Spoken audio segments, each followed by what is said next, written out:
ನಮಸ್ಕಾರ. The deep dive ಕಾರ್ಯಕ್ರಮಕ್ಕೆ ಸ್ವಾಗತ.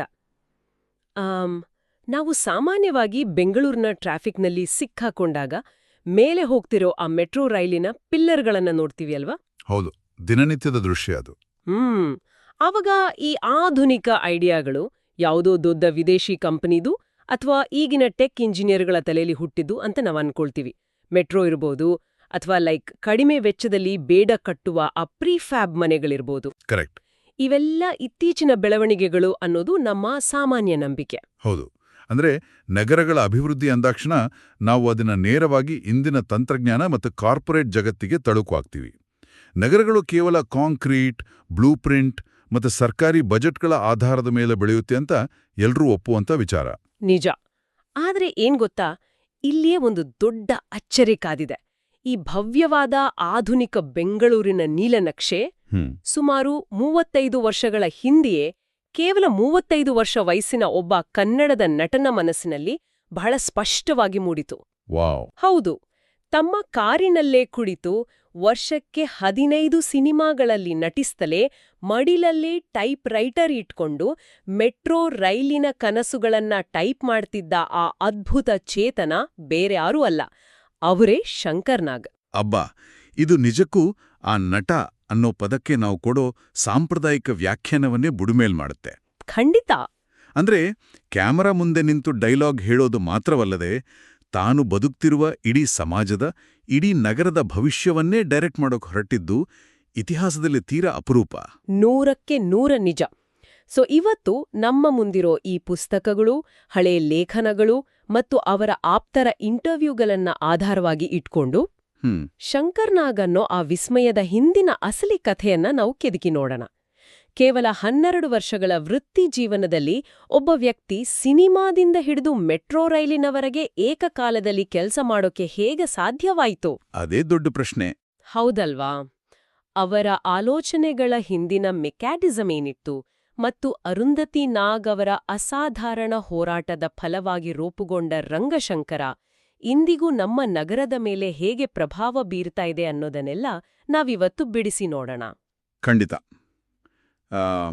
ನಾವು ಈ ಮೂಲಗಳನ್ನು ಗಮನಿಸಿದಾಗ ಎದ್ದು ಕಾಣುವ ಪ್ರಮುಖ ಅಂಶ ಅಂದ್ರೆ ಅವರ ಆಲೋಚನೆಗಳಲ್ಲಿದ್ದ ವಿಪರೀತ ವೇಗ ಮತ್ತು ಸ್ಪಷ್ಟತೆ. ಹೌದು. ಅವರು ಕೇವಲ ಹಗಲುಗನಸು ಕಾಣಲಿಲ್ಲ, ಬದಲಿಗೆ ಪ್ರತಿಯೊಂದು ಐಡಿಯಾವನ್ನು ಕೂಡ ಕೂಡಲೇ ಕಾರ್ಯಗತಗೊಳಿಸುವ ಧಾವಂತದಲ್ಲಿದ್ರು. ಆ ದಾರ್ಶನಿಕ ಮನೋಭಾವದ ಬೇರುಗಳು ಎಲ್ಲಿವೆ ಅನ್ನೋದನ್ನ ಅರ್ಥ ಮಾಡ್ಕೊಳ್ಳೋದು ಬಹಳ ಮುಖ್ಯ ಅನ್ಸುತ್ತೆ. ಹಾಗಾದ್ರೆ ಆ ಬೇರುಗಳ ಬಗ್ಗೆ ಮೊದಲು ಮಾತಾಡೋಣ. ಮೂಲಗಳ ಪ್ರಕಾರ ಶಂಕರ ಜನಿಸಿದ್ದು ಹೊನ್ನಾವರದ ಒಂದು ಕೊಂಕಣಿ ಮಾತನಾಡುವ ಕುಟುಂಬದಲ್ಲಿ. ಕರೆಕ್ಟ್. ಮನೆಯಲ್ಲಿ ಅತಿ ಕಿರಿಯವರು, ಅಂದ್ರೆ ಎಲ್ಲರ ಮುದ್ದಿನ ಹುಡುಗ. ಆದ್ರೆ ನನಗಿಲ್ಲೊಂದು ಪ್ರಶ್ನೆ ಕಾಡ್ತಾ ಇದೆ. ಹೇಳಿ. ಮನೆಯಲ್ಲಿ ಅತಿ ಹೆಚ್ಚು ಮುದ್ದು ಮಾಡಿದ್ದ ಹುಡುಗ ಅಂದ್ರೆ ಸಾಮಾನ್ಯವಾಗಿ ಸ್ವಲ್ಪ ಕಂಫರ್ಟ್ ಝೋನ್ನಲ್ಲಿರ್ತಾರೆ ಅಥವಾ ರಿಸ್ಕ್ ತಗೊಳ್ಳೋಕೆ ಹಿಂಜರಿತಾರೆಲ್ವಾ? ಹೌದು, ಸಾಮಾನ್ಯವಾಗಿ ಹಾಗೆ ಆಗತ್ತೆ. ಆದ್ರೆ ಶಂಕರ್ ಅವರಲ್ಲಿ ಈ ಹೈಪರ್ ಆಕ್ಟಿವ್ ಮತ್ತು ಭಯವೇ ಇರದ ಮನೋಭಾವ ಬೆಳೆದದ್ದು ಹೇಗೆ? ಇದು ಮೇಲ್ನೋಟಕ್ಕೆ ವಿರೋಧಾಭಾಸ ಅಂತನ್ಸಿದ್ರೂ ಮನೋವಿಜ್ಞಾನದ ಪ್ರಕಾರ ಸರಿಯಾಗಿದೆ. ಹೌದಾ? ಅದು ಹೇಗೆ?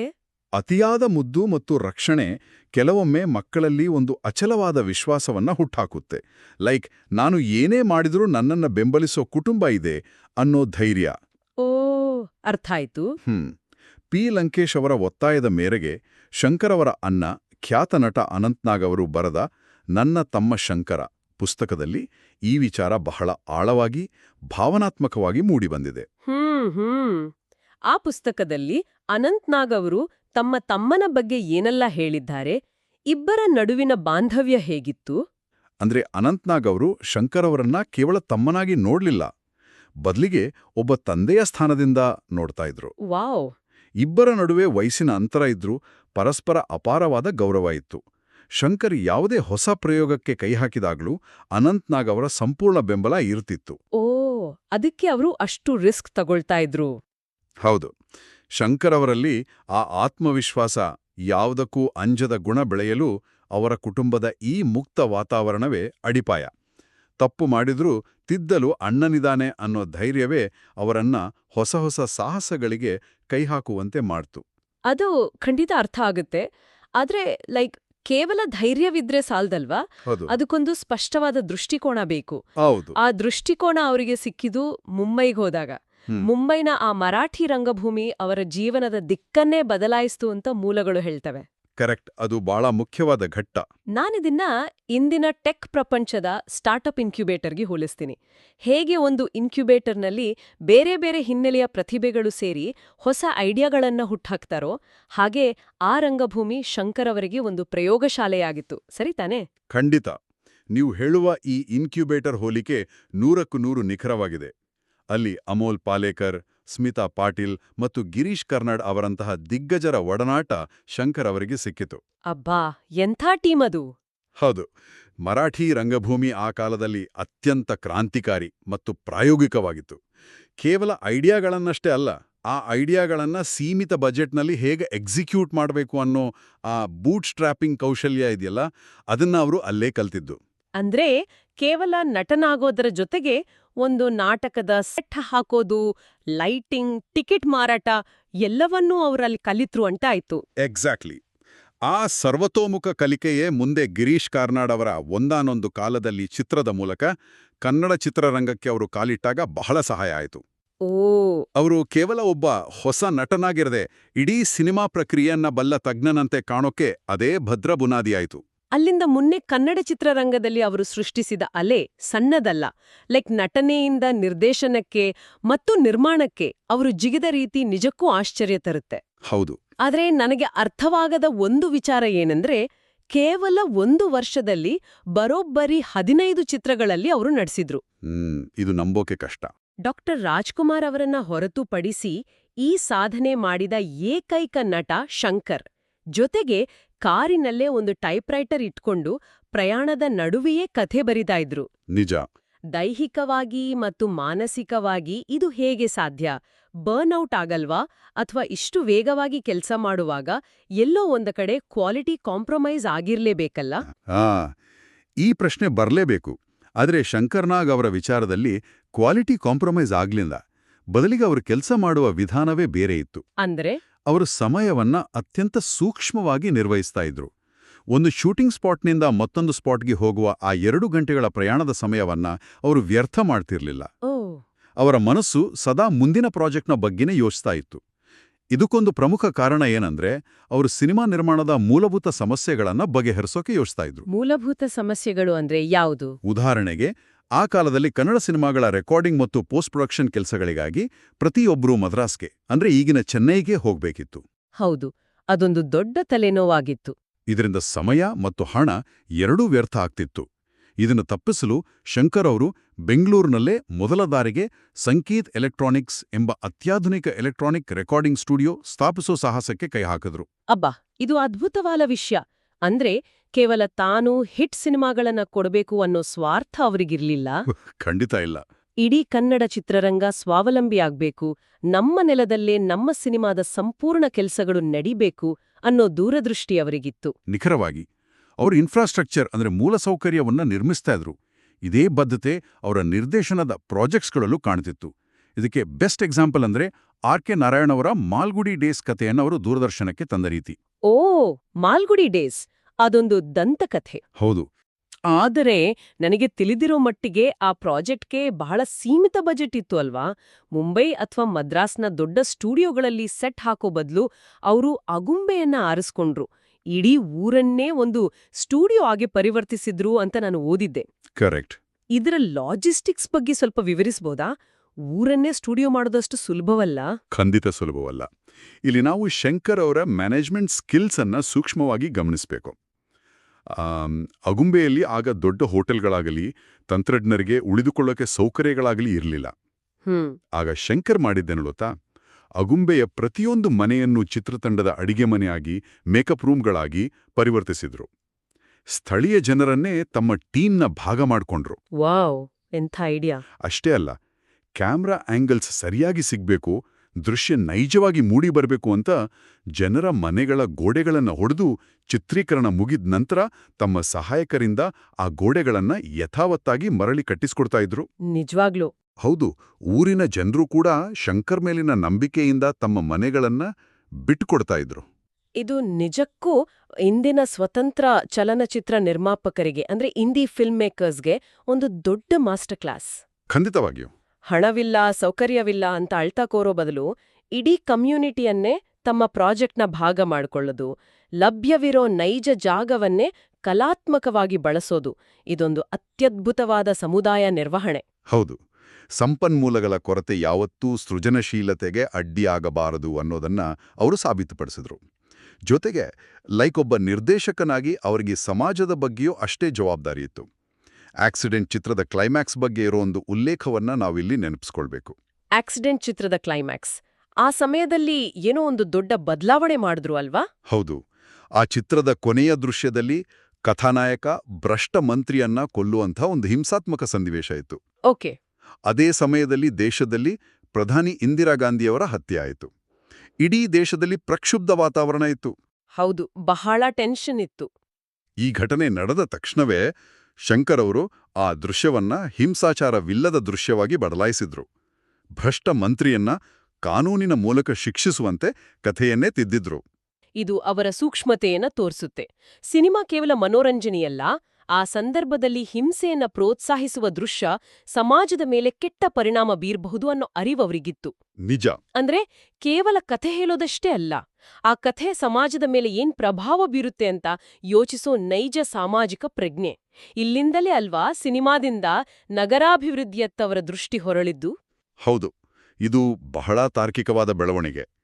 ಕ್ಯಾಮರಾ ಕೋನಗಳಿಗಾಗಿ ಊರಿನ ಗೋಡೆ ಒಡೆಯುತ್ತಿದ್ದ ಮನುಷ್ಯ ತಾನು ವಾಸಿಸುವ ನಗರದ ವ್ಯವಸ್ಥೆಯನ್ನೇ ಸರಿಪಡಿಸೋ ಮುಂದಾದದ್ದು ಅಚ್ಚರಿಯೇನಲ್ಲ. ಕರೆಕ್ಟ್. ತೆರೆಯ ಮೇಲಿನ ಕಥೆಗಳಿಗಿಂತ ಸಾಮಾನ್ಯ ಜನರ ನೈಜ ಬದುಕಿನ ಆ ಸ್ಟೇಜನ್ನ ಸುಧಾರಿಸೋದವರಿಗೆ ಮುಖ್ಯ ಅನಿಸ್ತು. ಆದ್ರೆ ಇಲ್ಲೊಂದು ಗಂಭೀರವಾದ ಪ್ರಶ್ನೆ ಇದೆ ನೋಡಿ. ಒಬ್ಬ ನಟನಿಗೆ, ನಿರ್ದೇಶಕನಿಗೆ ಮೆಟ್ರೋ ರೈಲು, ಪ್ರೀಫ್ಯಾಬ್ ಮನೆಗಳ ಬಗ್ಗೆ ತಲೆಕೆಡಿಸ್ಕೊಳ್ಳೋ ಅವಶ್ಯಕತೆ ಏನಿತ್ತು? 1990ರ ದಶಕದ ಆರಂಭದಲ್ಲೇ, ಅಂದ್ರೆ ಇಂಟರ್ನೆಟ್ ಕೂಡ ಸರಿಯಾಗಿ ಇಲ್ಲದ ಆ ಕಾಲದಲ್ಲಿ, ಯಾರು ಊಹಿಸಲು ಸಾಧ್ಯವಾಗದ ಯೋಜನೆಗಳನ್ನ ಅವರು ರೂಪಿಸಿದ್ದು ಹೇಗೆ? ಶಂಕರ್ ಅವರು ನಿರಂತರವಾಗಿ ಓದುವ ಅಭ್ಯಾಸ ಇಟ್ಕೊಂಡಿದ್ರು ಮತ್ತು ಜಗತ್ತಿನಾದ್ಯಂತ ನಡೀತಿರುವ ಬೆಳವಣಿಗೆಗಳನ್ನ ಬಹಳ ಸೂಕ್ಷ್ಮವಾಗಿ ಗಮನಿಸ್ತಾ ಇದ್ರು. ಓ. ಲಂಡನ್ ಪ್ರವಾಸಕ್ಕೆ ಹೋದಾಗ ಅಲ್ಲಿನ ಟ್ಯೂಬ್ ರೈಲ್ಗಳನ್ನ, ಅಂದ್ರೆ ಅಂಡರ್ಗ್ರೌಂಡ್ ಟ್ರೈನ್ಸ್ ನೋಡಿ ಭವಿಷ್ಯದಲ್ಲಿ ಬೆಂಗಳೂರಿನ ಟ್ರಾಫಿಕ್ ದಟ್ಟಣೆಯನ್ನ ನಿಭಾಯಿಸಲು ಇಂತಹದೊಂದು ಮೆಟ್ರೋ ರೈಲಿನ ಅಗತ್ಯವಿದೆ ಅಂತ ಆಗ್ಲೇ ಮನಗಂಡಿದ್ರು. ವಾವ್. ಅದಕ್ಕಾಗಿ ಅವರು ಸರ್ಕಾರದ ಮಟ್ಟದಲ್ಲಿ ಚರ್ಚೆಗಳನ್ನು ಆರಂಭಿಸಿದ್ರು. ಕೇವಲ ಮೆಟ್ರೋ ಮಾತ್ರ ಅಲ್ಲ, ನಂದಿ ಬೆಟ್ಟಕ್ಕೆ ಒಂದು ರೋಪ್ವೇ ನಿರ್ಮಿಸೋ ಯೋಜನೆ ಕೂಡ ಅವರಲ್ಲಿಟ್ಟು ಅಲ್ವಾ? ಹೌದು. ಪ್ರವಾಸೋದ್ಯಮದ ಬಗ್ಗೆ ಯೋಚಿಸಿದ್ರು. ಪ್ರವಾಸೋದ್ಯಮವನ್ನ ಹೇಗೆ ಬೆಳೆಸಬೇಕು ಅನ್ನೋ ಸ್ಪಷ್ಟ ಕಲ್ಪನೆ ಅದಾಗಿತ್ತು. ಜೊತೆಗೆ ಆ ಪ್ರೀಫ್ಯಾಬ್ ಮನೆಗಳ ಯೋಜನೆ ಇದೆಯಲ್ಲ, ಅದು ಬಹಳ ಕುತೂಹಲಕಾರಿಯಾಗಿದೆ. ಅದರ ಬಗ್ಗೆ ಮೂಲಗಳು ಏನ್ ಹೇಳ್ತವೆ? ಪ್ರೀಫ್ಯಾಬ್ ಅಥವಾ ಪ್ರೀಫ್ಯಾಬ್ರಿಕೇಟೆಡ್ ಮನೆಗಳು ಅಂದ್ರೆ ಕಾರ್ಖಾನೆಗಳಲ್ಲಿಯೇ ಗೋಡೆ, ಛಾವಣಿಗಳನ್ನ ಸಿದ್ಧಪಡಿಸಿ ಜಾಗಕ್ಕೆ ತಂದು ಜೋಡಿಸೋದು. ಓಕೆ. ಇದ್ರಿಂದ ಟೈಮ್ ಉಳಿಯುತ್ತೆ. ಖಂಡಿತ. ಬಹಳ ಕಡಿಮೆ ಸಮಯದಲ್ಲಿ, ಕಡಿಮೆ ವೆಚ್ಚದಲ್ಲಿ ಮನೆಗಳನ್ನು ನಿರ್ಮಿಸಬಹುದು. ಕೊಳೆಗೇರಿಗಳಲ್ಲಿ ವಾಸಿಸುವ ಬಡವರಿಗೆ ತ್ವರಿತವಾಗಿ ಉತ್ತಮ ವಸತಿ ಕಲ್ಪಿಸಲು ಜರ್ಮನ್ ತಂತ್ರಜ್ಞಾನವನ್ನ ಬಳಸಿ ಈ ಯೋಜನೆ ಜಾರಿಗೆ ತರಲು ಅವರು ಬ್ಲೂಪ್ರಿಂಟ್ ಸಿದ್ಧಪಡಿಸಿದ್ರು. ಅಬ್ಬಾ. ಇಂಜಿನಿಯರ್ಗಳ ಜೊತೆ ಗಂಟೆಗಂಟ್ಲೆ ಇದರ ಬಗ್ಗೆ ಚರ್ಚಿಸ್ತಾ ಇದ್ರು. ಜೊತೆಗೆ ಪರ್ಯಾಯ ಆರೋಗ್ಯ ಸೇವೆಗಳ ಬಗ್ಗೆಯೂ ಅವರಿಗೆ ಕಾಳಜಿ ಇತ್ತು. ನಗರದ ಜನರಿಗೆ ಒಂದು ವಿಶ್ರಾಂತಿಯ ತಾಳ ಬೇಕು ಅಂತ ಕಂಟ್ರಿ ಕ್ಲಬ್ನಂತಹ ಆಧುನಿಕ ಪರಿಕಲ್ಪನೆಯನ್ನ ಆಗಲೇ ಪರಿಚಯಿಸಲು ದೊಡ್ಡ ಜಾಗವನ್ನ ಖರೀದಿಸಿ ಅಪಾರವಾದ ಸಾಲ ಕೂಡ ಮಾಡಿದ್ರು. ಹೌದು. ಹಾಗಾದ್ರೆ ಇದರ ಅರ್ಥವೇನು? ಶಂಕರವರನ ಕೇವಲ ಸಿನಿಮಾ ನಿರ್ದೇಶಕ ಅನ್ನೋದಕ್ಕಿಂತ ಆಧುನಿಕ ಬೆಂಗಳೂರಿನ ಅನಧಿಕೃತ ಆರ್ಕಿಟೆಕ್ಟ್ ಅಂತ ಕರಿಬಹುದಾ? ಖಂಡಿತ ಕರಿಬಹುದು. ಇಂದಿನ ಗ್ಲೋಬಲ್ ಟೆಕ್ ಸಿಇಒಗಳು ಯೋಚಿಸುವ ಮೊದಲೇ ಜಾಗತಿಕ ಮೂಲಸೌಕರ್ಯಗಳನ್ನ ಸ್ಥಳೀಯವಾಗಿ ಅಳವಡಿಸಲು ಅವರು ಯೋಚಿಸಿದ್ರು ಅನ್ನೋದು ನಿಜಕ್ಕೂ ಗ್ರೇಟ್. ಹೌದು. ಅವರನ್ನ ಬೆಂಗಳೂರಿನ ಅನಧಿಕೃತ ಆರ್ಕಿಟೆಕ್ಟ್ ಎನ್ನಬಹುದು. ಮೂಲಸೌಕರ್ಯಗಳು ಅಂದ್ರೆ ಕೇವಲ ಸಿಮೆಂಟ್ ಮತ್ತು ಕಬ್ಬಿಣದ ರಚನೆಗಳಲ್ಲ, ಅದು ಮಾನವನ ಜೀವನ ಮಟ್ಟವನ್ನು ಸುಧಾರಿಸುವ ಒಂದು ಕಲೆ ಅಂತ ಅವರು ಬಲವಾಗಿ ನಂಬಿದ್ರು. ಇಲ್ಲಿ ಸ್ವಲ್ಪ ಹೊತ್ತು ನಾವು ನಮ್ಮ ಚರ್ಚೆಯ ವೇಗವನ್ನ ನಿಧಾನಗೊಳಿಸಬೇಕು ಅನ್ಸುತ್ತೆ. ಇಲ್ಲಿವರೆಗೂ ನಾವು ಒಬ್ಬ ಅದ್ಭುತ ಮನುಷ್ಯನ ವೇಗದ ಬಗ್ಗೆ, ಅವರ ಸಾಧನೆಯ ಬಗ್ಗೆ ರೋಮಾಂಚನದಿಂದ ಮಾತಾಡ್ತಾ ಇದ್ವಿ. ಆದ್ರೆ ಆ ವೇಗಕ್ಕೆ ಅಷ್ಟೇ ದಿಢೀರನೆ ಅತ್ಯಂತ ಕ್ರೂರವಾಗಿ ಬ್ರೇಕ್ ಬಿತ್ತು.